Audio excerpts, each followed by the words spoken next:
Can he carve one individually? Y bueno, vamos a ver si se da y puedo estar ahí. ¿Asusta eso? Nada, no me asusta porque no me pongo a pensar en eso. Lo dije varias veces ya que siempre lo mismo, ¿no? Digo, que cuando entro a la cancha no ni pienso en eso, juego nomás y...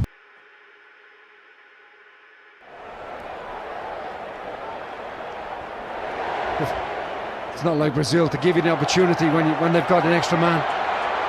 Here goes Messi. They're backing off and backing off! It's a wonder goal by Lionel Messi! A hat-trick for Lionel Messi! And the best player in the world might just have won this game for Argentina.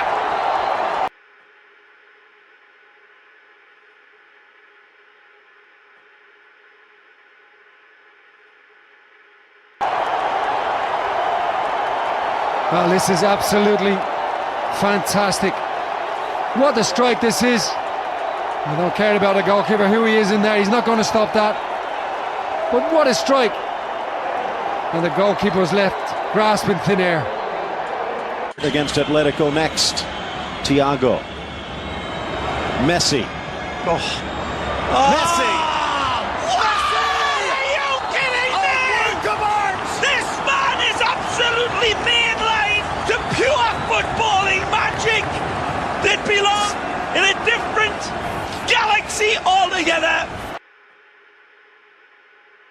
Even in training, you can give him whatever pass you want. His first touch will be amazing. You make a movement and he will see it. The pass he gave to Molina against Netherlands. Oh. When I watch Messi, he sees things that you can't see from the stand. And it's almost like he's playing the game as an out-of-body experience where he's looking at himself from above and has a whole view of the field. How does he see those things? Do you ever go to him? How do you see that pass? Everything looks easy for him.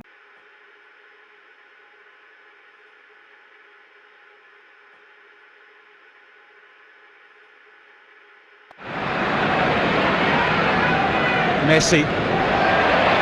Oh, brilliant skill from Lionel Messi. Surging forward with real menace here. Brilliant from Messi. Oh, what a goal that is! And the whole of this ground stands and applauds the 19-year-old. Have you seen a better goal than that anywhere this season? I very much doubt it. Well, you can't help but smile. That was sensational. And there's very few players, if any, in the world could do what he's just done, Kevin. And there's plenty of attention. He started off his own halfway line. He's had to get past one defender. He's had to nutmeg another. He's still got a long way to go. And his quick feet and his balance and his composure, absolutely superb. And that's one of the best goals I've seen here at the Nou Camp. And I'm sure the fans are saying exactly the same. Have a look at this.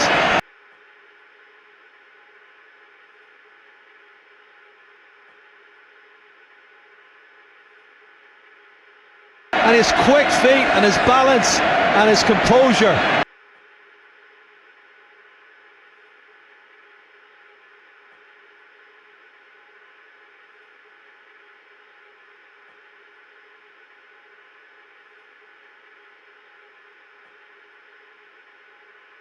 The motorbike case, which we can explain now, seems to bring another element. I don't know what you think about it, because we've talked about instincts and also the unconscious mind, but when these riders are riding at such speeds in such roads, it seems to call or summon a different state of mind, or even state of consciousness. So there seems to be another level going on there, because their perception of the present seems to change. They're really into the flow. And well, so maybe you could describe the TT racing, the Isle of Man, the most dangerous races ever. Yeah.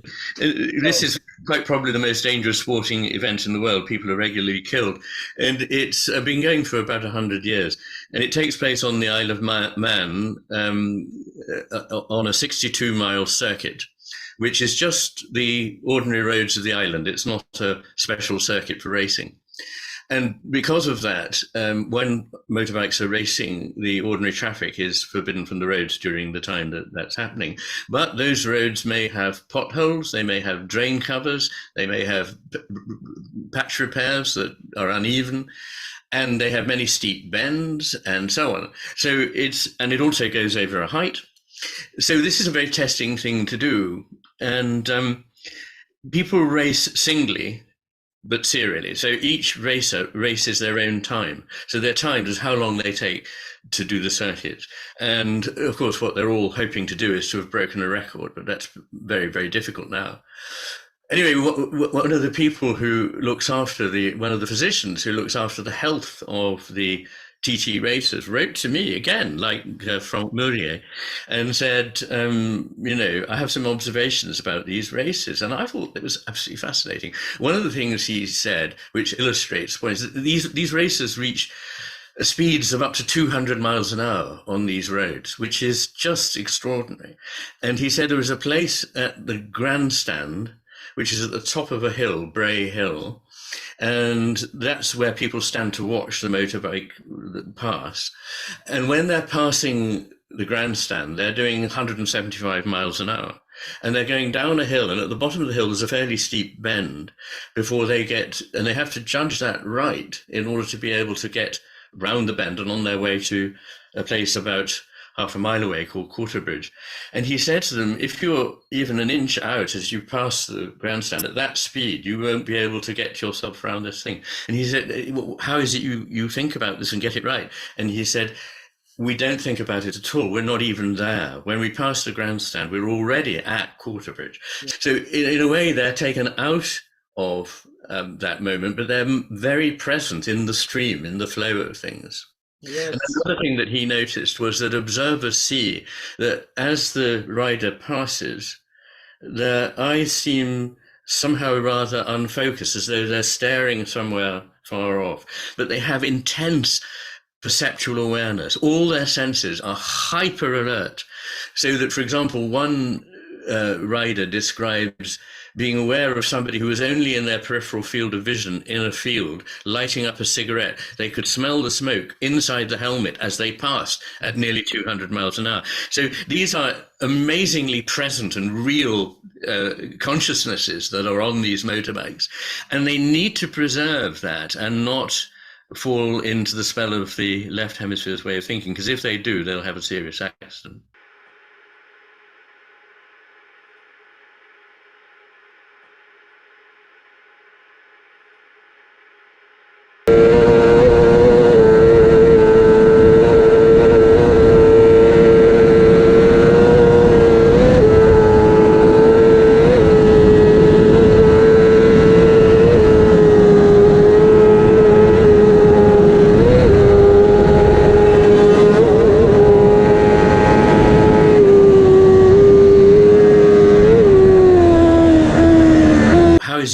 Think about this and get it right. And he said, we don't think about it at all.